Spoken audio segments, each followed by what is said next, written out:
Masih ingat sosok wanita baju merah di film Warkop DKI? Ini kabarnya sekarang.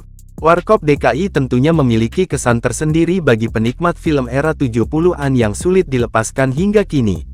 Selain tingkah konyol dari Dono, Kasino dan Indro, sosok pemain pendukung yang turut tampil di Warkop DKI pun kerap menjadi sorotan. Salah satunya adalah sosok wanita berbaju merah yang dikejar oleh Dono dan Kasino.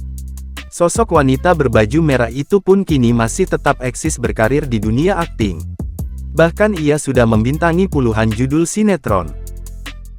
Lantas, bagaimana kabarnya sekarang? Wanita berbaju merah itu rupanya diperankan oleh aktris Debbie Cynthia Dewi. Sejak saat itu, karir Debbie kian meroket. Ternyata artis cantik ini juga aktif di media sosial.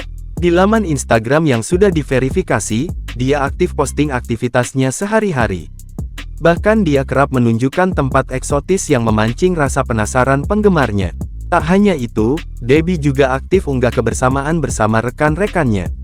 Artis senior Debbie Cynthia Dewi sudah aktif di layar kaca sejak tahun 1972. Debbie Cynthia Dewi biasanya memerankan tokoh jahat dalam film dan sinetron. Darah seni memang sudah mengalir dari sepupu dari aktris Rima Melati. Sejak belia dia sudah terjun di layar kaca.